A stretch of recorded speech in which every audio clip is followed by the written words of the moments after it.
नमस्कार मु मौसुमी स्वागत जनाऊँ आपण गोटे नुआ चैलेंज को जमती कि आपण मैंने जानते आम जाऊँ आपण सहित गोटे नुआ चैलेंज रे जो थे कि आम ओडिशार 30 टी जाक जिलार 30 टी प्रमुख खाद्य को रिक्रिएट करूँ आम किचन रे।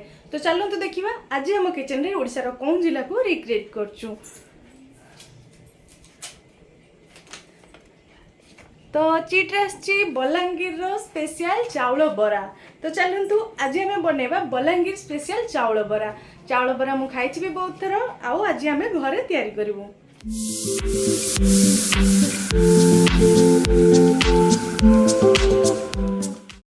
तो चाउल बरा बनवाई आम प्रथम ये नहीं उषुना चाउल जोटा कि आम डेली घरे यूज करचु। आ चाउल को मापिया आप जेकोसी गिना किंबा ग्लास सेट करें। तो उषुना चाउल आम नहीं 3 कप आ 3 कप उषुना चाउल सहित आम से अनुसार मापिकिना नबा गोटे कप बिरी जोटा कि चुपा छड़ा बिरी मु नहीं जाइए। आपण पाखे चुपा छड़ा बिरी अच्छी जदि नियंतु नले चुपा लगी बिरी हेले मध्य चलिबो। आउ ए सब को भल भाव में 3 ରୁ 4 थर ये धोई नबा। आ धोई सारा पर भल भाव में पानी देकिना ताकू 7 ରୁ 8 घंटा पर्यंत भिजिया छाड़ीदबा। जेहेतु आम उषुना चाउल नहींचु से फुलिया टिके अधिक टाइम छाड़ीदबा।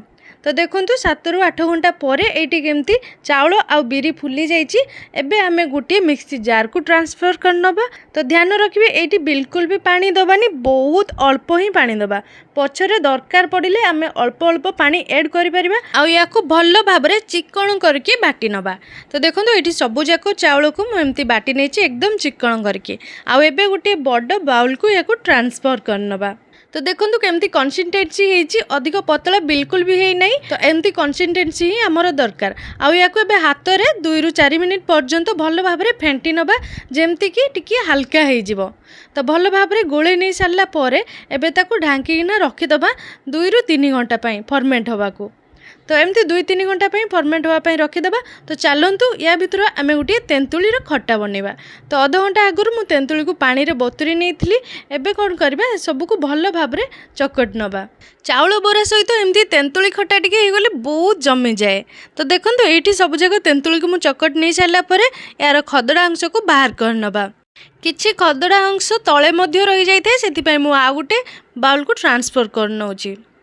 तो देखो तेंतुली खट्टा अधिक पतला करवानी कि अधिक बहला करवानी, एकदम परफेक्ट रखिबा। आ से नहीं छोट छोट कटा होता धनिया पत्र 1 टीस्पून बीट लुण नहीं किंबा धला लुण आपन स्वाद अनुसार नहीं पारे।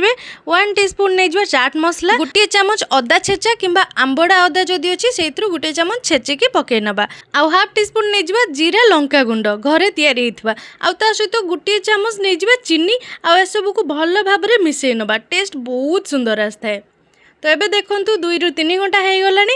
एबे केते बढ़िया भाव में हल्का फुली जाइए, अधिक नहीं बस हल्का फुली जाइए। आ या को टेस्टी टेस्टी बरा बनैया एथिरे आमे स्वाद अनुसार नहीं जिबा लुण। मुझे गोटे चामच लुण नहीं, ता सहित गोटा जीरा हाफ टीस्पून नहीं जिबा, जुआणी हाफ टीस्पून नहीं जिबा। जुआणी पेट पाई मध्य बहुत भल डाइजेशन पाई आ टेस्ट भी बहुत बढ़िया आए।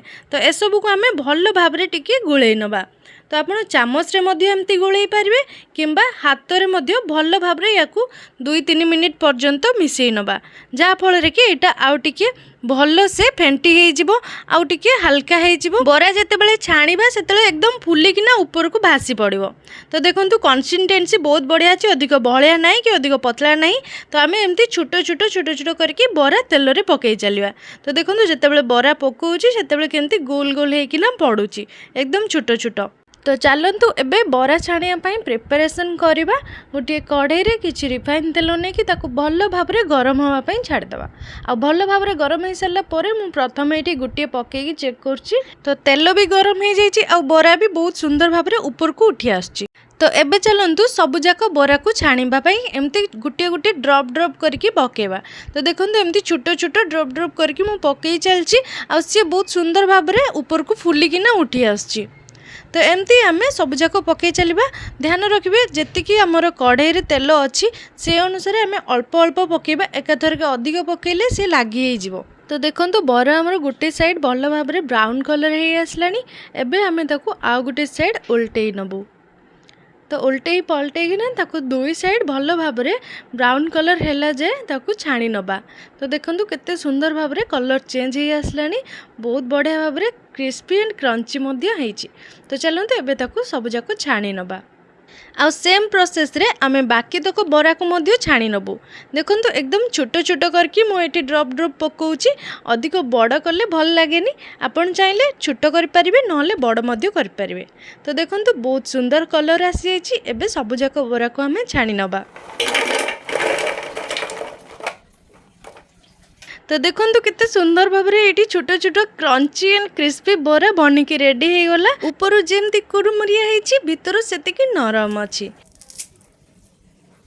तेंतुली पानी सहित सर्व करबा गरम गरम एंड क्रिस्पी बलांगीर प्रसिद्ध चाउल बरा खाइबा पई बहुत टेस्टी। घरे निश्चित थरे ट्राई करंतु, निजे खांतु आउ समस्तंकु खुआंतु। वीडियोटी को शेष पर्यंत देखिथिबारु बहुत बहुत धन्यवाद। जदि वीडियोटी भल लागिथे ताले गोटे लाइक करंतु, चैनल रे जदि नुआ अछंती चैनल को सब्सक्राइब करंतु, आउ एमती नुआ नुआ वीडियो रो नोटिफिकेशन पाए पई पाखरे थिया बेल आइकन को ऑन कर नियंतु।